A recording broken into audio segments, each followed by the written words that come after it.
All right, welcome back to the Spring Game Grid Championship. This is round 7 of 8 before the cut to top 8, and we're in the standard portion right now. We've got Aaron Muranaka playing against Taylor Prowse. Aaron is on green-white tokens, and it looks like Taylor is playing Izzet Phoenix, or maybe Drake's. We'll just put Izzet for now. Oh, that's the wrong. Drake isn't very common in this meta. I believe he's going to be on The Phoenix play. Yeah. There's a little bit of a Grixis Splash. What's that usually for, Jordan? So they usually play a split card. I'm actually trying to think of what it is right now. Discovery Dispersal? I Yeah, think? Discovery Dispersal. So the black splash is for the dispersal portion, which is actually really strong. I myself play the Grixis Phoenix in Standard, and that card has saved me quite a few times because it really helps with the grind. Why is that? How does that help with the grind? Well, because it makes it bounce a card and then makes them discard. So you bounce any permanent.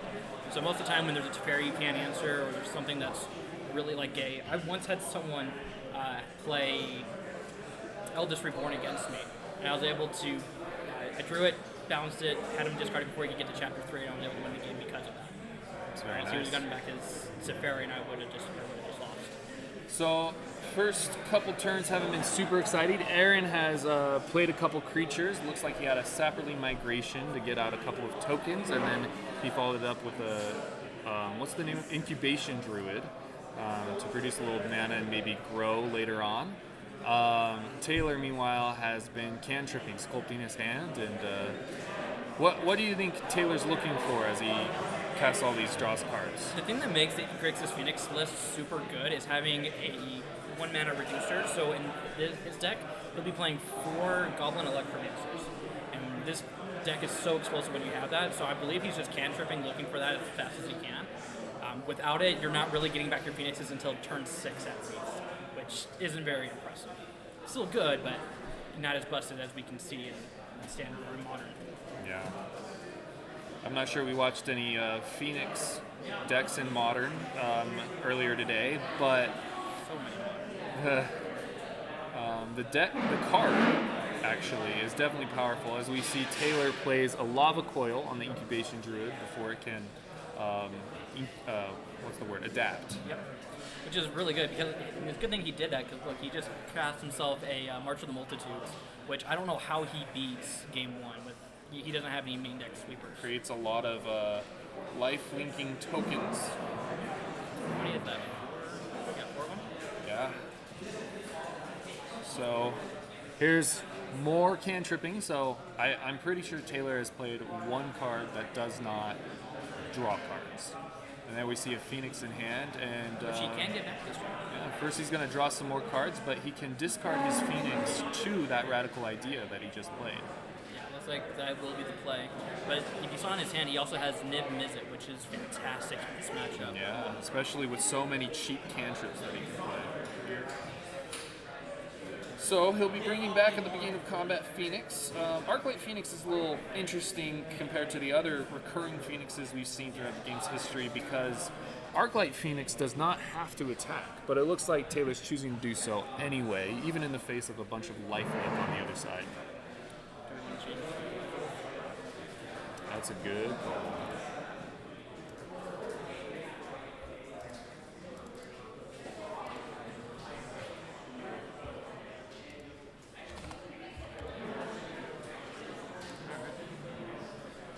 I feel like that's an interesting play. Why do you think he would do that, Ken?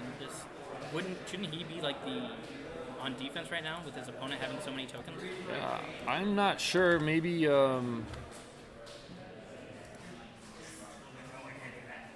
maybe he doesn't feel like blocking gets him very far, but that was just a big swing from Aaron, gaining 4 life while dealing 6 damage to his opponent.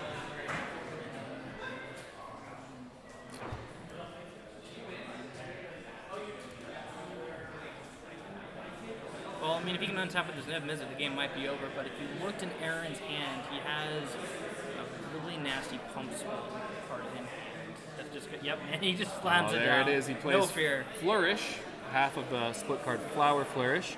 Remind me what that one does. It's +4/+4. +2/+2 +2/+2. and Vigilance, I believe. Okay. with So- his lifelink creatures also. So that's 1, 2, 3, 4, 5, 6, 7, 8 like times Taylor- 3 is 24 damage. So Taylor looks like Taylor missed a trigger with the Niv Mizzet that he could have killed one of the tokens in response to that. That would have Oh, yeah. probably wouldn't have saved him, but I mean it's still a play that he should have done. Yeah, so that's a quick game 1 in favor of Aaron, going wide and beating down on his opponent. What sideboard options do you think these decks have? So Taylor's probably going to bring in another Niv Mizzet. If you look really closely, it looks like he has some stuff in hand. In my list, I play the instant speed, deal 2 damage to each non-pirate creature token. That is...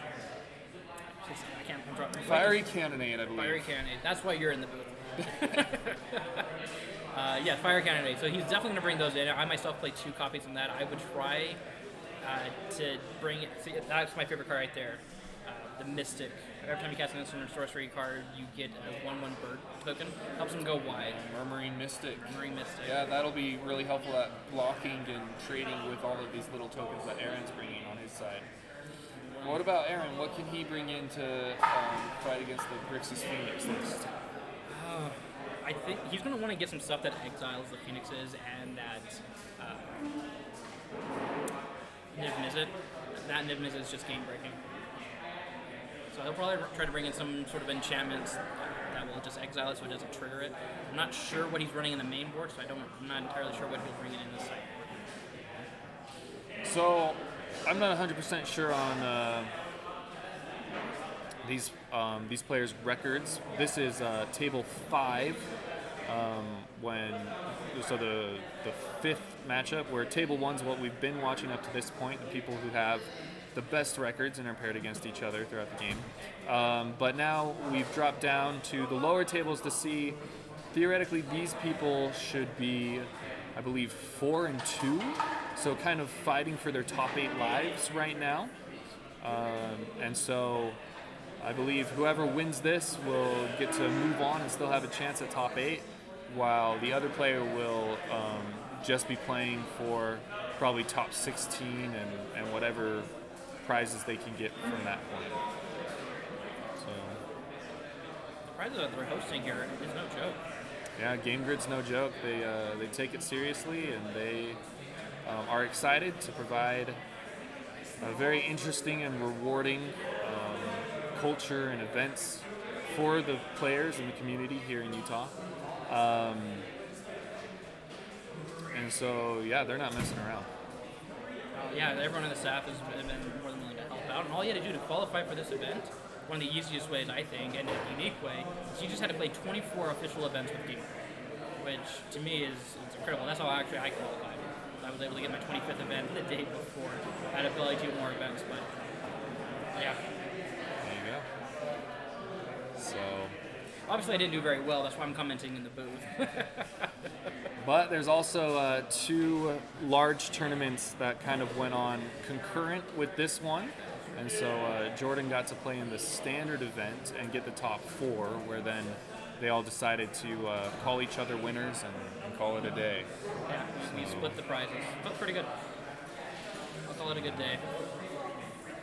Yeah, Game Grid, always a good experience. A lot of good people and not bad, great actually prize support to boot to back it all up. Ken, I am really excited for next week because not only are they gonna, they're gonna be doing the new pre-releases for the new set. I am super stoked about that. Yeah. Yeah. I've been kind of working on my own little brew here. I'm a huge fan of Wizards. Okay. A huge fan of Wizards. When I saw Jeff Hoagland, go 13-0 with that, I built the deck, and I actually had a lot of really good success with it. Top 8 in mini events. And this is the modern Wizards deck That you're was talking modern about? Wizards ones. And I think I can make a standard Wizards one work. I'm probably going to get laughed at a lot while I try to figure it out, but... Are you going to play some Augur of Bolas to fuel that up? I keep going back and forth with that one. I'm definitely going to be playing Saheeli, get the Young Pyromancer effect. Oh yeah. Oh yeah. That looks sweet. And there's so many good tempo cards, plus the Lord and the Pokecaster Mages I've been calling them. I like that one. Oh, that one's really good. So here we are underway Taylor led off with just a tapped land, and it looks like Aaron played a flower on turn 1 off of his Temple Garden. And Taylor leads up with, here you were talking about, Jordan, one of the key cards, Goblin Electromancer. This is so explosive for Taylor. If that card does not get answered right away, he could go off and get back 2 Phoenixes at least. And it looks like the windows are open. Yeah, just a Saproling Migration from Aaron, setting up to have a big board later on. I've always found it interesting that Saproling Migration is just as good on just 2 mana as it is with its kicker. But here we see the power of Goblin Electromancer powering out a 1 mana Radical Idea. And all those tricks he has in hand, that's not what he wants to be seeing right now. Yeah, you'd rather have more spells than creatures? Yeah, right now I would definitely flash that back and discard one of the Drakes. And he's thinking about it. He's kind of waffling back and forth. There's a shock. Okay. And he gets to attack with his Goblin Electromancer, clearing out any potential double blocks. I think I would have liked it just to attack first without shocking to see if he does go for the double block. If you're going to shock already, try and see if you can get both of those. Here he does follow it up with the History of Benalia. History of Benalia, historically good card. What's chapter? This short chapter is a good one. I'm no less speed. So comes in with a token, and that one is going to be quite good at blocking the Goblin, if he so chooses. But here is a Crackling Drake, a 2/4 right now, but it does draw a card. Super scary. I know I've faced down a lot of Crackling Drakes, and I've just looked at, is there anything I can do about my opponent's graveyard? And that doesn't matter. It's just a big boy. But the good thing with the Crackling Drake is the token select doesn't play a lot of flyers, unless there's been some major changes.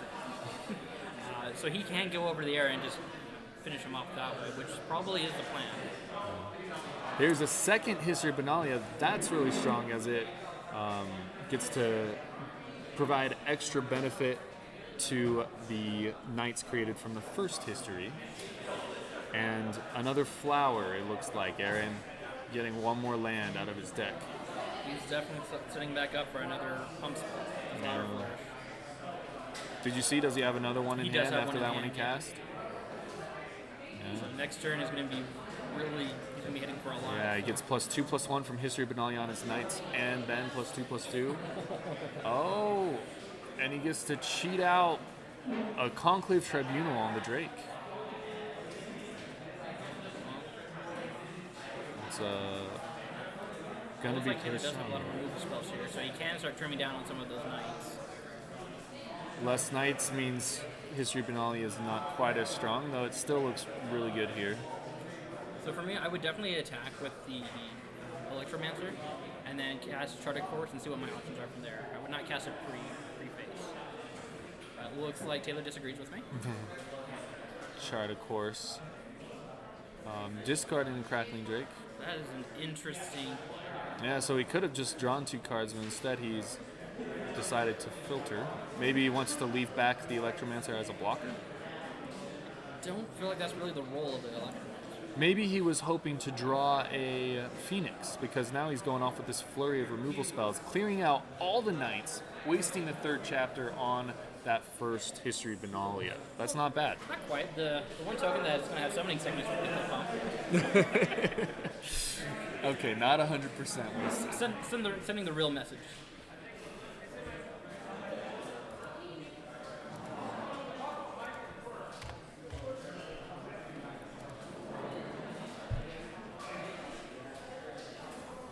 There's a knight in from History of Benalia. The other one, after reaching its 3rd and final chapter, is sacrificed. Get in with the Saproling token. Hey, get him when you can. I'm not sure. I'm sorry if I missed any others that affected the life total. Taylor might have a little less life than 19, but I've only noticed the one attack. There, no, maybe, yes, no. Oh, okay, here we go. Discovery. So Yeah, now, for those Phoenixes. What, in response, it looks like a March of the Multitudes. Is that just for 2? Or it's for 3 because of the knight? I feel like he should have waited on that. because now when Taylor is now looking for a sweeper here, where as we said, he could have just played with Phoenixes. That's a good point. I feel like he's giving up some valuable information by doing it this way. And yeah, look right there. He's got it. He's got the sweeper. With Discovery still on the stack. Discovery in common. Oh, yeah. So there it is. He gets to surveil that to the top and then draw a card. Just a little preordained action going on. It doesn't look like he drew the Cannonade off of that dispersal, but left it on top of his deck. Is that on it? Oh, yeah. Oh, there it is. My bad. I do feel like he should have just attacked for 2 with the Goblin, just to see if he could get in 2 points of damage. Yeah, and because it's an instant, so if his opponent blocked, he could just sweep it away before any life was gained. Exactly. Well, that's a big swing, but here we are. As I was talking at the beginning of the game, Saproling Migration with Kicker now for, I believe, 4 Saproling tokens. That's right. So, Lingering Souls it's not, but still pretty good. yeah, Aaron rebuilding quickly, and Taylor playing his 3rd and final Cracking Drake from hand. Now it's a little bit of stare down. That Drake is quite large. Oh, look at that top side. Conclave Tribunal. Both Drakes that Taylor played meeting a similar fate. The Tribunal voting that they should not stick around. And this is where I feel like he should have not discarded. He should have attacked the Goblin and not discarded the other Crackling Drake, the Charter Course. Yeah, he could have one more land or one more card in hand, and it'd be a formidable threat. I mean, because right now those are probably big enough that he can end the game in 2 turns, whereas Aaron needs to find a massive pump spell or something to get back in this. Taylor did find a Murmuring Mystic, which is pretty strong, but Aaron answers with an Adonto Vanguard, so it looks like both players are going to be able to be generating plenty of tokens, and I think Aaron is a little better at leveraging them. Oh, a shock to create a token, but does not stop the Legion's Landing from turning into Adonto the first 4. It's going to be a real problem for Taylor to try and do, because if we're on a stall, Aaron can slowly gain advantage by just slowly creating 1/1s with lifelink and slowly outrun there. Aaron did have to trade away 2 of his Saprolings to create that Adonto the first 4. Though I'm not really sure about that shock, how effective that was. I feel like it could have been used in a better spot. Taylor drew a Phoenix, and he's looking at, I think it's a Lava Coil and a Phoenix in his hand. I can't quite cast either one. Lava Coil doesn't look very great in the face of Adonto the first 4. What do? Kill a vampire? Oh, you could send a message. Oh, he is going to do it. There he goes. He's valuing the 1/1 token over the 1/1 creature. Does get a token, but then at the end of turn, Aaron brings it right on back, deploying it from Adonto. There we go, Tristani, Discordant. Yep, this is where I would have loved to have seen him hold the Lava Coil. Is Tristani a 1/4? I believe it is. So it's a 1/4 that gives +1/+1 to all creatures you control, and when it enters the battlefield, it creates 2 1/1 creatures with lifelink. So that's pretty strong. Aaron gaining life. And Aaron looking like he's in a good spot right now. How does Taylor get out from under all of this endless wave of tokens? He's going to start by removing that Tristani. So he's looking at his graveyard, seeing if he has anything that he can bring back to the wicket. Remind me what that, Oh, that was quite the swing. there's a Phoenix. Not too strong right now, because in his hand, I do believe it's not going to be enough to help him cantrip and bring it back if he does decide to block. Phoenix can block and come back later, but Taylor will need to chain a few cantrips together. I do believe he has an extra radical idea in his graveyard, but that Conclave Tribunal might say that, well, would you hit the Phoenix or the Murmuring Mystic? I would go for the Mystic. Both provide some recurring value. But the Phoenix is harder to get back in center than it is in And lifelink on Aaron's creatures, slowly pulling away. There we go. Okay, so he did find that There's a stuff lava one. coil. Let's have him not forget the trigger. Which it looks like. Oh. Oh, okay, no, he did. Okay, that's good. And now he's deciding to get it in. Baby. So it's interesting. What's one damage going to do when your opponent can create 1/1 lifelink creatures at will?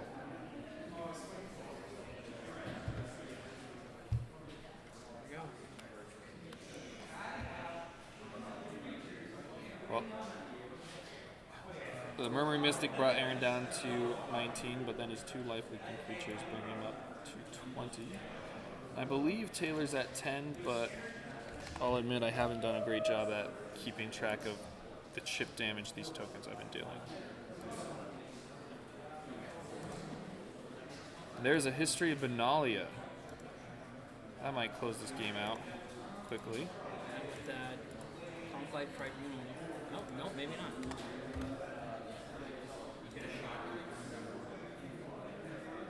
Hey, he's still sitting on that Conclave Tribunal, not at all bothered by the bird illusions.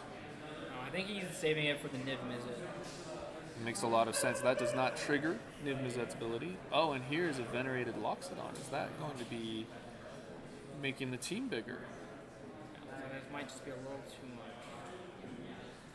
The more mana he spends on it, the less creatures he pumps out. Now what he could do is activate Adonto the first floor and then cast Loxodon completely on creatures alone.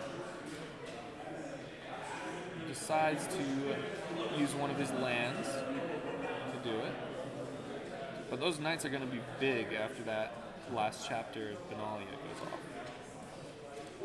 Here's a place for him to start. So radical idea. Now those birds will be good at chump blocking these giant knights that are coming up. Is that another radical idea? There's another article. So if he can hit a land drop, which looks like he did, he can bring back the Phoenix. By jump starting another radical idea. That is true. Alright, creating 3 birds and then 1 more fiery of a bird this turn, if he remembers his trigger as he goes into combat. Has been a long day. Yeah, it does look like he missed his trigger, and at the end of turn, Aaron used Adonto for sport to make another vampire.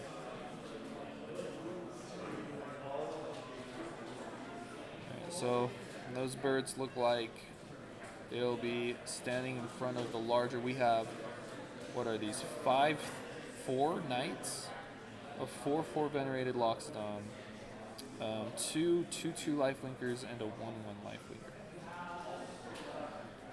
Is he just passing? No. No, he's going to combat. Attacking with... Oh, including the knights, because they have vigilance. That is correct. He's gonna block the elephant, try to absorb some of the damage. And then trade a bird off. Still taking 4. Taking 4 damage. And I'm just not sure how he recovers from this just constant life gain. He can't race it.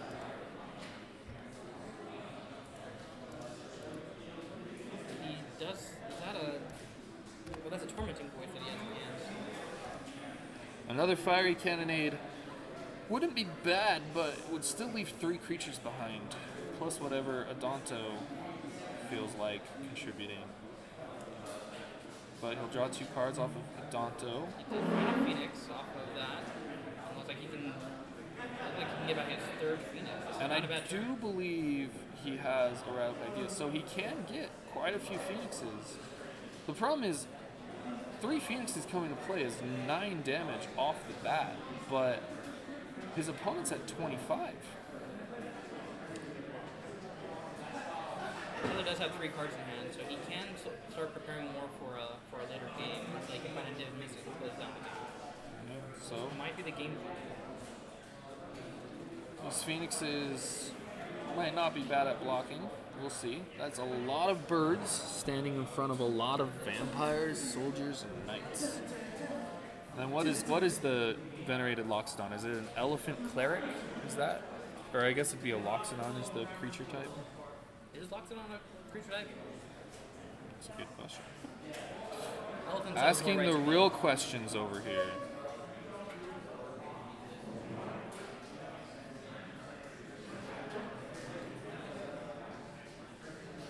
Aaron trying to decide the best thing. Feels pretty close. Taylor is at most 6 life, maybe a little less.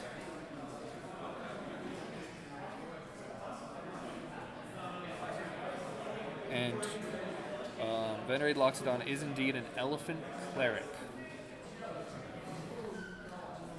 Here's a Conclave Tribunal finally on that Marine Mystic. So I find that interesting because he had that for a while, and he has let Taylor get a lot of value off of birds, if even just prolonging the game. It's like he's deciding that the game goes longer, Taylor's probably going to win, so I can see him using it now, as he did. Don't you He's want just to... attacking all out with everything. I think you block the Knights with the Phoenixes.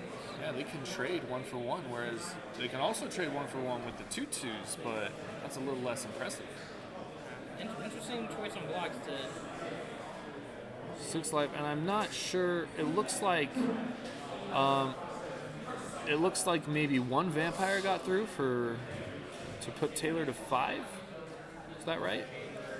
It looks like it. That's what it would look like, yeah. Whereas Aaron gained 6 life. So this one not looking good for Taylor.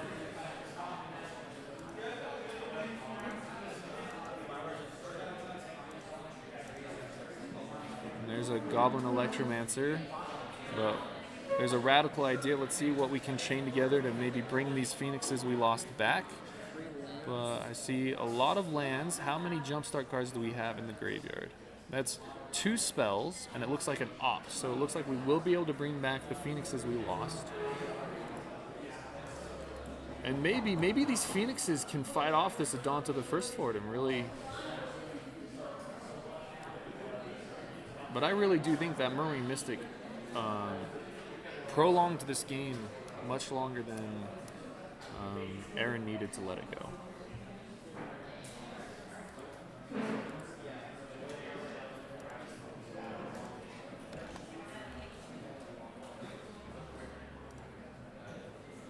Well, a good thing about the Griffin Phoenix is the Drakes. So the Drakes can get to be ridiculously 15 power, so he can close the game out within 2 turns. Yeah, and he can find them. Crackling Drake doesn't care if you jump started a card or if it's simply in the graveyard. It's just as large. Taylor's sitting with his Spell Pierce, where at this point in the game it's not very big. But these Phoenixes did successfully hold back Aaron's force, and he did not attack last turn. He's just building up with a Adonto, maybe looking for another Flourish. But here it looks like a big attack is coming. Leaving back 1 Vampire. Not Sia Gavis who's talking. It is Jordan and Ken who are talking in the booth. Yeah. So I'm Ken. I've been here all day, usually with Drew. I was with Parker a little earlier, and now Jordan has stepped in for a little bit. And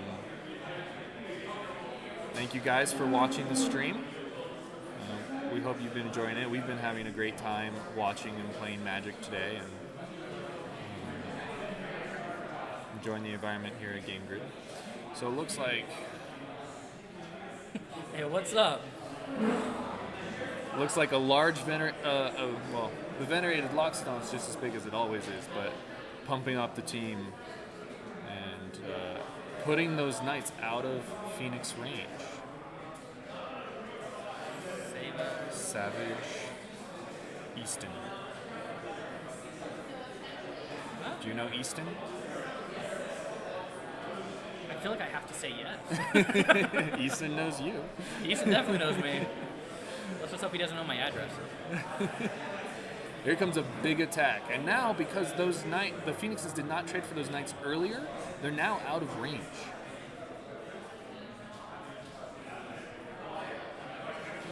And it looks like he has 4 blockers, and I don't think that's enough. He's at most 5 life, and he's coming through with 6 damage at least. Did I miss him gaining some life at some point? I've been leaving that up to you, so I really don't know. Well, all of his creatures are gone. Let's see what happens to his lands. No? Okay, guys, I'm afraid I'm not... Oh, well, it's over. I don't know what life total Taylor was at, but it was enough for him to die.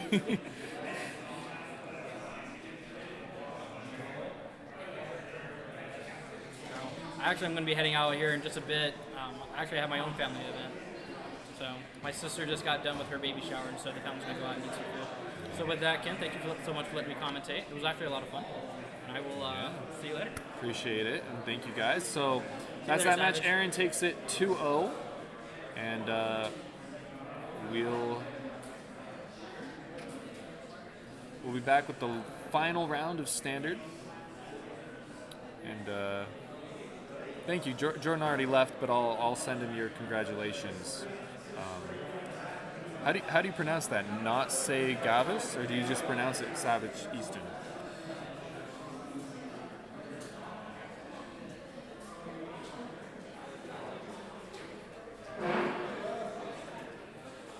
Okay, well that is Alright.